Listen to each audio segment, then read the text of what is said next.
Hello and welcome to easy learning smart learning. आज हम शुरू करने जा रहे हैं टीचिंग एंड रिसर्च एप्टीट्यूड। इसमें ये हमारा पहला एपिसोड है जिसमें हम ऑलमोस्ट यूजीसी नेट के जितने भी आपके सिलेबस है उसके एक एक यूनिट को अपन कवर करेंगे। कवर करने के साथ ही इसके मल्टीपल चॉइसेस क्वेश्चंस के कुछ सैम्पल्स भी मैं आपको दूंगा, जो कि ट्रूमेंस और अरिहंत और बहुत सारी ऐसी बुक्स के जो क्वेश्चंस रहते हैं हमारे प्रैक्टिस के लिए। तो शुरू करने से पहले मैं आपको एक बात बताना चाहूँगा कि अगर आप टीचिंग एप्टीट्यूड शुरू कर रहे हैं रिवीजन के लिए, तो एक बात याद रखिएगा, टीचिंग एप्टीट्यूड के मल्टीपल चॉइस क्वेश्चंस को सॉल्व करने से पहले नेगेटिविटी और पॉजिटिविटी को समझना बहुत ज़रूरी है। आपके मन में कोई भी नेगेटिव थॉट्स जितने भी हों, उसको आप अगर क्वेश्चन के साथ में मैच करेंगे तो आपको आंसर डेफिनेटली बहुत जल्द मिलेगा। इसका मैं जीता जागता सबूत आपको कुछ क्वेश्चंस पे दिखाऊंगा। जो भी क्वेश्चन होता है, तो अगर आपको उसमें कोई भी एक ऐसा ऑप्शन जिसमें आपको लगता है कि दिस इज़ नेगेटिव पॉइंट, तो अगर आप एक बार इसको जज करना सीख जाएं तो आपका आंसर जो है बहुत ही जल्दी निकलेगा। तो let's start with this thought, और हम कोशिश करेंगे कि ज़्यादा से ज़्यादा क्वेश्चन को हम कवर कर सकें। जहाँ पे ज़रूरत पड़ेगी मैं आपको एक्सप्लेन भी करूँगा कि हाउ टू सॉल्व दिस, हाँ मतलब इस टॉपिक का मतलब क्या है। और जैसे ही आपको लगेगा कि आपको कोई क्वेश्चन में कमेंट करना है तो नीचे कमेंट सेक्शन पे आप कमेंट भी कर सकते हैं। तो let's begin with this. In questions को मैंने बुक से स्कैन किया है तो थोड़ी सी क्वालिटी जो है हल्की सी ब्लर है, but still I will read for you. If you get an opportunity to teach a visually challenged student along with normal students, what type of treatment would you like to give him in the class? तो आपको अगर visually challenged बच्चे को class में पढ़ाना है तो आप इसमें से कौन से तरीके का आप पढ़ाई कराएंगे। पहला ऑप्शन है not giving extra tension because majority में सफ़र। आप उससे ज़्यादा जो है तवज्जो नहीं देंगे क्योंकि जो आपकी क्लास में मेजॉरिटी वो क्या है, ऐसे बच्चों की है जो मतलब विजुअली चैलेंज नहीं है। दूसरा ऑप्शन है कि take care of him sympathetically in the classroom. आप उसको सिंपैथी देने की कोशिश करेंगे। तीसरा ऑप्शन है you will think that blindness is his destiny and can not do anything. आप सोचेंगे कि भाई अब वो बेचारा देख नहीं सकता, यही उसकी किस्मत है, आप कुछ नहीं कर सकते, आप ऐसा सोचेंगे।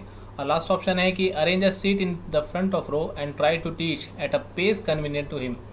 आप क्या करेंगे कि उसके सामने में एक सीट रखेंगे, उसके लिए मतलब सबसे उसको सामने पे बिठाएंगे और उस स्पीड से पढ़ाएंगे, उस पेस के साथ में पढ़ाएंगे जो कि उसके लिए कन्वीनियंट होगा। तो आपको मैंने एक थॉट दिया स्टार्टिंग में, नेगेटिविटी और पॉजिटिविटी।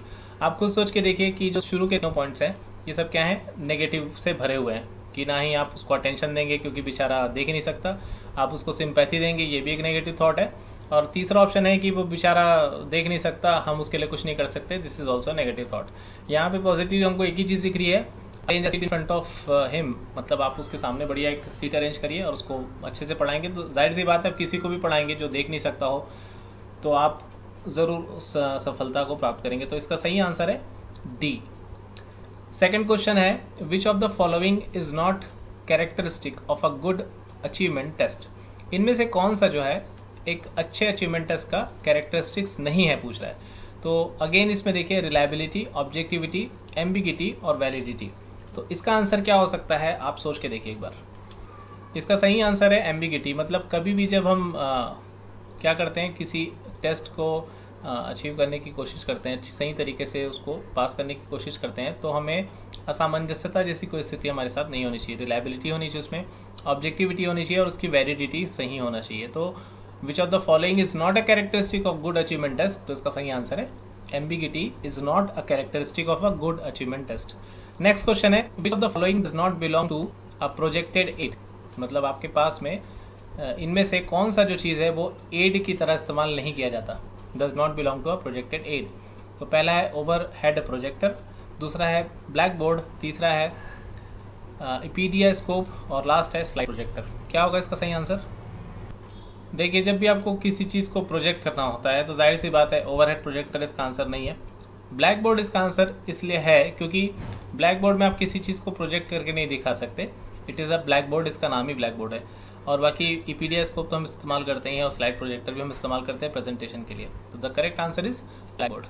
नेक्स्ट क्वेश्चन आता है for a teacher which one of the following methods would be correct for writing on the black board. सबसे सही तरीका ब्लैक बोर्ड में लिखने का क्या होता है। तो इसमें पहला ऑप्शन है अगेन नेगेटिव पॉजिटिविटी जो वाली जो बात है उसको आप ध्यान पे रखते हुए देखिए। Writing fast and as clearly possible, जितना जल्दी जल्दी हो सके लिखें। दूसरा, writing the matter first then asking students to read it. Matter को क्या करें, आप ब्लैक बोर्ड पे लिख दें और उसके बाद फिर स्टूडेंट को पढ़ने के लिए कहें। तीसरा ऑप्शन है asking a question to students and then writing the answer as stated by them. फिर क्या करें, आप क्वेश्चन पूछे बच्चों से और उनको पूछें कि भाई सही आंसर क्या है। और लास्ट ऑप्शन है कि writing the important points as clearly as possible, और जो भी इंपॉर्टेंट पॉइंट्स है केवल आप उसी को लिखें और समझाएं। ओके, तो इसका आंसर क्या होगा सोच के बताइए। आप चाहें तो वीडियो पॉज भी कर सकते हैं आंसर बताने के पहले। तो जाहिर सी बात है, देखिए कोई भी जब पढ़ाई करता है तो हम बहुत जल्दी जल्दी लिखें, तो हमें कोई कंपटीशन तो करना नहीं कि हम जल्दी जल्दी लिख के खत्म कर दें। जैसे अभी भी अगर मैं जल्दी जल्दी पढ़ के सीधा खत्म कर दूंगा तो आपकी क्या समझ में आएगा। सेकंड ऑप्शन है कि writing the matter first and then asking the student to read it, मतलब हम ये चेक करने की कोशिश करें कि बच्चे पढ़ पा रहे हैं कि नहीं पढ़ पा रहे हैं। तो ये भी कहीं ना कहीं एक टीचर की कमी हो जाएगी कि भाई हम जो लिख रहे हैं उसको बच्चा पढ़ पा रहा है कि नहीं। तो this is actually joke. Then third option है कि asking a question to students and then writing the answer as stated by them. तो आंसर हमको उनसे नहीं लेना है, हम उनको पढ़ाने गए हैं ना कि उनसे पढ़ने के लिए गए हैं। लास्ट ऑप्शन जो है वो सही है, क्योंकि writing the important points as clearly as possible, मतलब आप क्या करें, आपके जितने भी टॉपिक्स हैं उसको क्लियरली वहाँ पे मेंशन करते जाएं, लिखते जाएं और बताते जाएं कि भाई ये जो पॉइंट्स है इस टॉपिक से रिलेटेड है। नेक्स्ट क्वेश्चन की तरफ बढ़ते हैं। A teacher can be successful if he और she helps student in becoming better citizens, वो उनको हेल्प करे कि अच्छे आप नागरिक बने। दूसरा, impart subject knowledge to students, आप उसके साथ ज्ञान बांटें। तीसरा है कि prepares students to pass the examination, आप उनको सिर्फ पास होने लायक पढ़ा दें एग्जाम में। और लास्ट ऑप्शन है presents the subject matter in a well और गैनिस्ट मैनर, यहाँ पे लिखा हुआ है गैनिस्ट मैनर, मतलब आप किसी जो चीज़ है जो मैटर है उसको बहुत अच्छी तरीके से रिप्रेजेंट करें। तो ऑब्वियस सी बात है, एक टीचर जो है सक्सेसफुल तब होगा जब वो अपने मैटर को बहुत ही अच्छी तरीके से गैनिस्ट मैनर में क्या कर सके, प्रेजेंट कर सके। नेक्स्ट क्वेश्चन की तरफ बढ़ते हैं।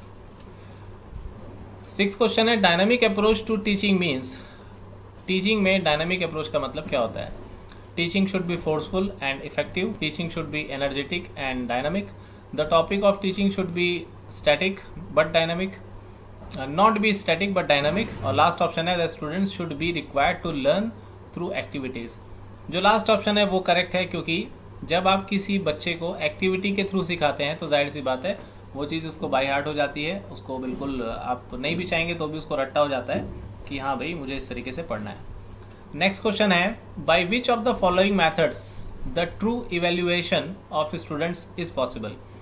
यहाँ पे पूछ रहा है आपसे कि किसी स्टूडेंट का आप इवेल्युएशन किस तरीके से कर सकेंगे, सबसे बेस्ट आपको इसमें से चुनना है ऑप्शन। पहला ऑप्शन है कि आप इवेल्युएट करें कोर्स के आखिरी में, दूसरा है कि इवेल्युएट करें साल में 2 बार जैसे हाफ ईयरली एग्जाम होता है, तीसरा ऑप्शन है कि आप कंटिन्यूस इवेल्युएशन ही करते रहें, और लास्ट ऑप्शन है फॉर्मेटिव इवेल्युएशन। तो इसमें सबसे जो सही है, सबसे जो पॉजिटिव है वो है कंटिन्यूस इवेल्युएशन, क्योंकि जब आप पढ़ा रहे होते हैं पढ़ाने के दौरान ही अगर आप उनका इवेल्युएशन करते रहें कि बेटा समझ में आया कि नहीं आया, समझ में नहीं आया तो पूछ लीजिए, अगर कोई डाउट है तो इस तरीके की जो पढ़ाई होती है सबसे बेस्ट होती है। तो यहाँ पे इसका जो सही आंसर है वो है कंटिन्यूस इवेल्युएशन। नेक्स्ट है आपका suppose a student wants to share his problems with his teacher and he visits the teacher's house for the purpose, the teacher should, मतलब ये थोड़ा सा काफ़ी सेंसिटिव क्वेश्चन है कि अगर किसी स्टूडेंट को पर्सनल प्रॉब्लम हो गई और वो आपसे डिस्कस करने के लिए घर में आना चाहता है, या कोई भी प्रॉब्लम आपसे डिस्कस करना आना चाहता है, तो आपको क्या करना चाहिए। Contact the students parent and solve his problem, मतलब आपको जो भी स्टूडेंट है उसके पेरेंट के साथ संपर्क करके प्रॉब्लम को सॉल्व करना चाहिए। दूसरा है suggest him that he should never visit house, उसको ये सजेशन दे देना चाहिए कि भाई जाओ आप कभी मेरे घर मत आना दोबारा। तीसरा ऑप्शन है कि आप उससे suggest him to meet the principal and solve the problem, और लास्ट ऑप्शन है कि extend reasonable help and boost his moral, और उसको क्या करें, मदद करें, और उसका जो मोरल है, जो भी उसका मतलब पूछने की जो भी वजह है, आप उसको क्या करें, उसको बूस्ट करने की कोशिश करें। बताइए इसका आंसर क्या होगा, आप चाहें तो वीडियो पॉज कर सकते हैं। इसका सही आंसर है D, extend reasonable help and boost his moral, मतलब आप उसको क्या करें, अच्छी तरीके से मदद करें, और मदद करने के बाद उसको आप उसके जो भी मोरल है उसको बूस्ट करें। नेक्स्ट क्वेश्चन है one some students are deliberately attempting to disturb the discipline of the class by making mischief, what will be your role as a teacher. अगर कोई क्लास में बहुत ज़्यादा बदमाशी करता है तो आप क्या करना पसंद करेंगे इनमें से? पहला ऑप्शन है एक्सपेलिंग दोज स्टूडेंट, आप उन सारे स्टूडेंट्स को एक्सपेल कर देंगे, बाहर निकाल देंगे। दूसरा बात आइसोलेट दोज स्टूडेंट, आप उनको एकांत में भेज देंगे। तीसरा है reform the group with your authority, उसके बाद में आप फिर से एक नया ग्रुप बनाएंगे और अथॉरिटी के साथ में। और ये लास्ट ऑप्शन आप देंगे कि giving them an opportunity for introspection and improve their behaviour, आप उनको एक अपॉर्चुनिटी देंगे और उनके जो बिहेवियर है उसको इम्प्रूव करने की कोशिश करेंगे। तो जाहिर सी बात है यहाँ पे सबसे पॉजिटिव बात ये है कि भाई बदमाशी बच्चे नहीं करेंगे तो कौन करेंगे। तो जो भी डिसिप्लिन को ब्रेक करते हैं क्लास में, उनके साथ में हमें क्या करना चाहिए, उनको मौका देना चाहिए कि वो अपने बिहेवियर को सुधार सकें। नेक्स्ट क्वेश्चन की तरफ बढ़ते हैं। Which of the following belongs to a projected aid, फिर से वही क्वेश्चन आ गया, एक बार हमने और देखा था प्रोजेक्टर वाला कि यहाँ पे प्रोजेक्टेड एड कौन सा है। तो ब्लैक बोर्ड नहीं है, डायरामा, इपीडिया स्कोप और लास्ट है ग्लोब। तो ग्लोब, डायरामा, ब्लैक बोर्ड ये सब नहीं है, इसका सही आंसर है इपीडिया स्कोप। इस तरीके से 10 क्वेश्चन खत्म होते हैं, आगे बढ़ते हैं। 11वां प्रश्न है a teacher is said to be fluent in asking questions if he can. एक टीचर को अपन फ्लुएंट टीचर तब कहेंगे जबकि वो क्वेश्चन पूछने में किस तरीके के क्वेश्चन पूछता है। पहला है मीनिंगलेस क्वेश्चन, मतलब वो मीनिंगलेस क्वेश्चन बोले, जाहिर सी बात ये ऑप्शन नहीं होगा। दूसरा ऑप्शन है as many as question possible, मतलब आप सवाल ही पूछते जा रहे हैं जितना मर्जी में आए, ऐसा भी नहीं करना चाहिए। तीसरा ऑप्शन है maximum number of questions in a fixed time, मतलब जितना ज़्यादा क्वेश्चन पूछ सकें एकदम फिक्स टाइम में, ऐसा कुछ होना चाहिए। या फिर many meaningful questions in a fix time, तो ये सबसे अच्छा ऑप्शन है many meaningful questions in a fix time, मतलब आप उससे पूछिए बट एक फिक्स टाइम पे अच्छे अच्छे क्वेश्चंस पूछ लीजिए, ये सबसे बेस्ट ऑप्शन होता है। तो ये इसका सही आंसर है many meaningful questions in a fix time. Then आता है आपका which of the following qualities is most essential for a teacher, सबसे ज़्यादा इनमें से कौन सी क्वालिटी एक टीचर की होना चाहिए। पहली क्वालिटी है ही शुड बी ऑनेस्ट पर्सन, वो ईमानदार होना चाहिए। दूसरा ही should be well dressed person, उसका कपड़े अच्छे होने चाहिए, बहुत ही अच्छे तरीके से ड्रेस्ड होना चाहिए। तीसरा ऑप्शन है ही शुड हैव पेशेंस, उसमें सब्र होना चाहिए, धैर्य होना चाहिए। और लास्ट ऑप्शन है ही should be an expert in his subject. ये जो क्वेश्चन है बहुत ही ट्रिकी क्वेश्चन है, इसका जवाब देने में अच्छे अच्छे टीचर, अच्छे अच्छे लोग जो है वो उसमें पड़ जाते हैं कि मेरे पास बहुत पेशेंस है, मैं बहुत ड्रेस्ड हूँ, मैं बहुत ऑनेस्ट हूँ। बट सबसे इंपॉर्टेंट जो बात होती है टीचिंग में, अगर मैं किसी सब्जेक्ट को भी पढ़ा रहा हूँ, अगर उस सब्जेक्ट में मेरी पकड़ नहीं है तो मेरी ऑनेस्टी, मेरी ड्रेसिंग और मेरा पेशेंस ये कुछ भी काम नहीं आने वाला। मैं सामने खड़ा हूँ, अगर मैं उस सब्जेक्ट का एक्सपर्ट नहीं हूँ तो वो सब्जेक्ट किसी काम का नहीं है। उम्मीद है आपको आंसर मिल गया होगा। 12वां का जो आंसर है वो है D, he should be an expert to his subject. Next question आता है for maintaining an effective discipline in the class the teacher should allow students to do what they, मतलब आप अलाउ कर दो भाई, जो करना है करो। Then deal with the student strictly, आप स्टूडेंट के साथ अच्छे से मतलब कड़ाई से उनको डील करिए। तीसरा ऑप्शन है give the students some problems to solve, और क्या करिए, चलिए बच्चों को उस प्रॉब्लम सॉल्व करने दीजिए। Deal with them politely and firmly, तो जाहिर सी बात है हमें बच्चों के साथ में हमेशा पोलाइटली और फर्म रहना चाहिए, उनसे आप करके बात करना चाहिए, उनका रिस्पेक्ट करना चाहिए। उनकी जो भी प्रॉब्लम है उसको हम पहले भी डिस्कस कर चुके हैं कि हमें अपॉर्चुनिटी देना चाहिए उन्हें और उनकी प्रॉब्लम को सॉल्व करते हुए चलना चाहिए। तो ये भी कनेक्शन जो क्वेश्चन है ये पिछले क्वेश्चन के साथ में कनेक्टेड है कि जब कोई प्रॉब्लम लेके आए आपके पास में तो एक्चुअली में बच्चे की प्रॉब्लम ही है कि भाई अगर उसको कोई प्रॉब्लम चल रही है, वो डिसिप्लिन मेंटेन नहीं कर पा रहा है, तो जब तक आप उससे पोलाइटली फॉर्मली बिहेव करते रहेंगे तो एक दिन ऐसा आएगा कि वो आपके साथ में अच्छा रिस्पॉन्स देना चालू जरूर करेगा। नेक्स्ट क्वेश्चन है आपका an effective teaching add is one which, मतलब एक इफेक्टिव टीचिंग का एड इनमें से कौन सा है। पहला is colourful and good looking, मतलब दिखने में अच्छा होना चाहिए, कलरफुल होना चाहिए। दूसरा एक्टिवेट्स ऑल फैकल्टीज, जो सारे फैकल्टीज को क्या कर दे, एक्टिवेट कर दे। नेक्स्ट है is visible to all students, और लास्ट है easy to prepare and use. तो इसका आंसर मैं चाहूंगा कि आप वीडियो पॉज करके सोच के दें। इसका सही आंसर है एक्टिवेट्स ऑल फैकल्टीज, मतलब an effective teaching add is one which activates all the faculties. का मतलब ये होता है कि जो सभी को समझ में आने लायक हो, इसको हम बोलते हैं एक्टिवेट्स ऑल फैकल्टीज। ऐसा नहीं कि बस दिख रहा है बच्चों को और आसान हो बनाने में, या फिर कलरफुल हो, गुड लुकिंग हो। तो भाई अभी मेरा जो प्रेजेंटेशन है वो बहुत अच्छा नहीं दिख रहा है, मैं जानता हूँ, बट उससे कोई फर्क नहीं पड़ता। अगर ये आपके जो दिमाग है उसको खोल दे रहा है ये सारे क्वेश्चंस और ये सारे आंसर्स, तो ही ये मेरा लेक्चर काम का है, अदरवाइज हम इसे किसी काम का नहीं कह सकते। नेक्स्ट क्वेश्चन है 15, those teachers are popular among students who, ऐसे टीचर बहुत ज़्यादा पॉपुलर होते हैं जो क्या करते हैं, देखिए मज़ेदार क्वेश्चन है, डेवलप इंटीमेसी विद देम, उनके साथ में इंटीमेसी वो क्या करते हैं, डेवलप करते हैं, मतलब उनके साथ में घनिष्ठता बनाते हैं। दूसरा है help them solve their problems, उनकी मदद करते हैं। और तीसरा है अवार्ड गुड ग्रेड्स, उनको अच्छा ग्रेड दे देते हैं। और चौथा है take classes on extra tuition fees, और उनसे क्या करते हैं, एक्स्ट्रा ट्यूशन लेके उनसे फीस इकट्ठा करते हैं। तो देखिए ये बहुत ही ज़्यादा सेंसिटिव है, अभी तक के जितने भी पिछले 14 क्वेश्चन हैं उन सबसे ज़्यादा सेंसिटिव है, क्योंकि इसमें जो सॉल्व आपको करना है, देखिए अगर मान लीजिए मेरे पास में मुझे कोई स्टूडेंट पसंद आ जाता है, मैं किसी बच्चे को ज़्यादा नंबर दे देता हूँ, तो this is wrong for all, ये सही नहीं है करना। आप किसी को किसी के लुकिंग पे, किसी के बिहेवियर पे, इवन उसकी स्टडी पे नंबर ज़्यादा नहीं दे सकते, उसके वर्क पे ही अगर आप उसको नंबर दें तो इट विल बी गुड।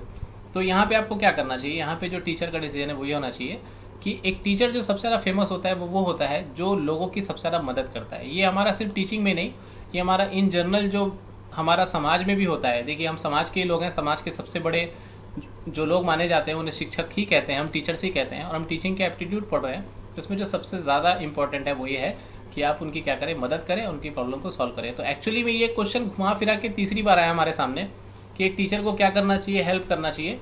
तो इस चीज़ को हमेशा याद रखिए, पॉजिटिविटी के साथ में फर्मली पोलाइटली उनकी हेल्प करिए, उनकी प्रॉब्लम सॉल्व करिए, तो ज़रूर वो आप पॉपुलर हो जाएंगे उनके बीच में। नेक्स्ट क्वेश्चन की तरफ बढ़ते हैं।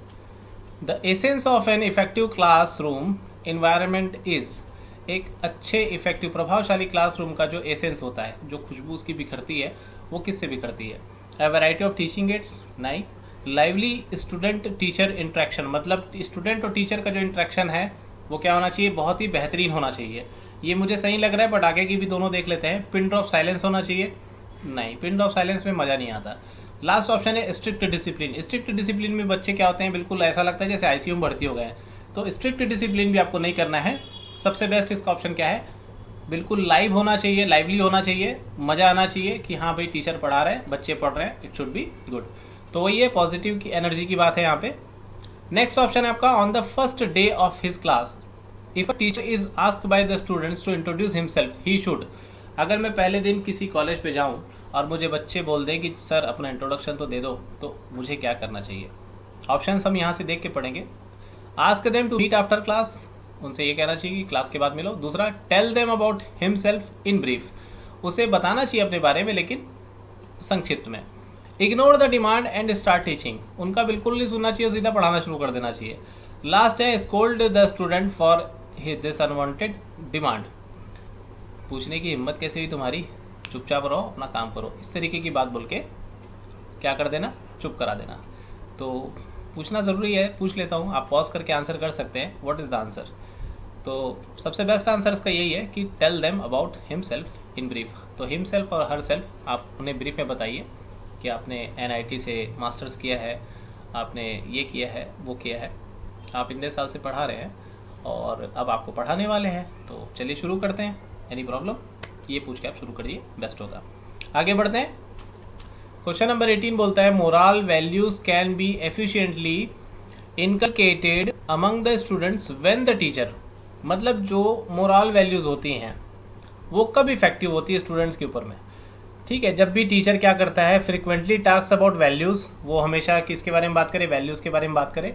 हिमसेल्फ प्रैक्टिसेस हिम, खुद प्रैक्टिस करे उन चीज़ों को। तीसरा है, tells stories of great persons, किसी महान लोगों की कहानियाँ बता के। और talks of gods and goddess, मतलब देवी देवताओं के बारे में बात करे। इसका सबसे बेहतरीन एग्जाम्पल मैं आपको दूंगा। अगर आपको किसी को कुछ सिखाना है तो आप वो चीज़ अगर खुद करेंगे तो लोग देख के आपको सीखेंगे, और जब आप कुछ अच्छा करेंगे तो जाहिर सी बात है लोगों को दिखेगा, क्योंकि जो हमारे कर्मा होते हैं, जो वैल्यूज़ होते हैं, उनको हम सबसे अच्छे तरीके से कैसे सिखा सकते हैं, खुद उस चीज़ को करके। अब मान लीजिए हम ही कुछ ऐसा काम करें कहीं खड़े होके जो लोगों को देख के ऐसा लगता है कि ये काम तो मैं कभी ना करूं। ठीक है, दूसरा चीज़ वही होता है कि मैं अगर किसी गरीब की मदद करता हूं जाके और लोगों को दिखती है चीज़, तो उसको दिखाने की हमको सेल्फी लेने की ज़रूरत नहीं पड़ती, वो ऑटोमेटिक ये सारी चीज़ें हमको दिखाई देती हैं। तो ये यहाँ पे मोरल वैल्यूज़ की बात है, नैतिक शिक्षा की बात है, उनके मानों की बात है। तो यहाँ पे सबसे बेस्ट ऑप्शन जो है वो ये है कि हिमसेल्फ प्रैक्टिसेस हिम। अगर आप उसको खुद प्रैक्टिस करेंगे, टीचर अगर खुद प्रैक्टिस करेगा तो कभी भी उसका प्रभाव जो है ना पड़े, ऐसा बिल्कुल नहीं हो सकता। क्योंकि एक टीचर अगर कोई अच्छा काम खुद करता है तो दूसरे भी उसे करना ज़रूर पसंद करेंगे। नेक्स्ट क्वेश्चन पे आते हैं। Identify the important element a teacher has to take और cognizance of while addressing students in a classroom. एक टीचर का सबसे ज़्यादा कौन सा इफेक्ट होता है जो क्लास में बच्चों को अटेंशन दिलवाता है। मैं इसको इस तरीके से ट्रांसलेट कर रहा हूँ ताकि क्वेश्चन में जो भारी भरकम कॉग्निजेंस नाम का वर्ड है और एड्रेसिंग और ये वो सारी चीज़ों को आप अच्छे से समझ सकें। तो सबसे ज़्यादा जो बात होती है, तो मैं इसका एक डेमो देना चाहूँगा आपके सामने। ये आकाशवाणी का मुंबई केंद्र है। जब हम रेडियो में सुनते हैं किसी न्यूज़ को, उसी तरीके से हम क्या करते हैं, अगर क्लास में अपना वॉइस मॉड्यूलेशन को कंट्रोल कर सकें। अगर हम बहुत जल्दी जल्दी बोलेंगे किसी चीज़ को समझाने के लिए, तो सामने वाला थोड़ा सा साइड हो जाएगा, सुनना पसंद नहीं करेगा। अगर हम बहुत ही ज़्यादा लेजी, बहुत ही ज़्यादा धीरे बोलेंगे तो मज़ा नहीं आएगा। तो यहाँ पे यही सारे ऑप्शन दिए हैं। Avoidance of proximity, voice modulation, repetitive pause मतलब बार बार आप रुक रुक कर बोले, और फिक्स्ड पोस्चर में मतलब एक ही तरीके से आप क्या करें, खड़े होकर बिल्कुल हाँ भाई आज हम ये पढ़ने आए हैं और आज हम ऐसे ऐसे पढ़ेंगे। अगर आप इस तरीके से बात करना चालू कर देंगे तो सामने वाले को मज़ा नहीं आएगा। But if your voice is modulate according to their attention, उस तरीके से क्या भाई समझ में आ रहा है कि नहीं, आपको मज़ा आ रहा है कि नहीं, इस तरीके से अगर आप पढ़ाना चालू करेंगे तो आई थिंक आपको बिल्कुल शायर नहीं बन जाना है। बट जो थीम है अगर आप उसको पकड़ के चलेंगे, अपनी वॉइस को उस तरीके से मॉड्यूलेट करेंगे तो सामने वाले को ज़रूर इससे बेनिफिट मिलेगा। नेक्स्ट क्वेश्चन की तरफ पढ़ते हैं। इसका आंसर है वॉइस मॉड्यूलेशन। क्वेश्चन नंबर 20 के साथ में आज का जो लेक्चर है वो खत्म करेंगे। नेक्स्ट लेक्चर मैं तब बनाऊंगा जब आप लोग इसमें कमेंट करेंगे कि सर आगे भी बनाइए। तो नेक्स्ट क्वेश्चन है, the primary responsibility for the teachers adjustment lies with. जो मुख्य भूमिका होती है, जिम्मेदारी होती है एक टीचर की, वो किस पे डिपेंड करती है, किस पे निर्धारित करती है? चिल्ड्रन पे, प्रिंसिपल पे, टीचर हिमसेल्फ पे और कम्युनिटी पे। मैं चाहूँगा कि इसका पॉज करके आप आंसर। तो टीचर अगर खुद के साथ एडजस्ट नहीं कर सकता तो वो किसी के साथ एडजस्ट नहीं कर सकता। इसका मतलब यही है कि हमको खुद ही एडजस्टेबल मतलब सेल्फ मोटिवेटेड होना चाहिए, हमको अपग्रेड होने वाला होना चाहिए। अगर हम में कोई कमी है तो हम खुद ही उसको दूर करें। तो I am also a teacher, मैं इस चीज़ को पढ़ा रहा हूँ तो मैं समझ सकता हूँ कि कोई सी भी चीज़ की अगर कमी है तो उसको मैं खुद दूर कर सकता हूँ। उसी को हम एडजस्ट करना बोलते हैं, अपनी कमी को खुद दूर करना, पता करना और दूर करना। तो कभी कोई हमें बोलता है कि आपको ये सर पढ़ाना नहीं आता, आपको बिल्कुल नहीं पढ़ाना चाहिए, तो उसका मतलब यही है कि वो सच बोल रहा है, वो झूठ नहीं बोल रहा है। हमें उस चीज़ को क्या करना चाहिए, उस पर वर्क करना चाहिए और आगे बढ़ना चाहिए। तो ये लेक्चर आपको कैसा लगा? यूजीसी नेट का एग्ज़ाम बहुत जल्द होने वाला है और ये हमेशा आपके काम आएगा। तो मुझे बताइएगा कि आगे के क्वेश्चंस जो हैं उन्हें मैं करूं या ना करूं। काफ़ी क्वेश्चंस हैं इसमें टीचिंग एप्टीट्यूड में। नेक्स्ट जो आपका लेक्चर बनेगा वो रिसर्च एप्टीट्यूड से संबंधित बनेगा। तो इसी के साथ मैं लेक्चर को यहाँ पे ख़त्म करता हूँ। नेक्स्ट वीडियो में मिलते हैं। और मैं एक बात बोलना भूल गया कि प्लीज़ हमारे चैनल को सब्सक्राइब करते रहिए। यही आपका सपोर्ट जो है मुझे काम देगा। और लाइक ज़रूर करिए अगर वीडियो पसंद आया हो तो। नेक्स्ट वीडियो में मिलते हैं। Thank you very much.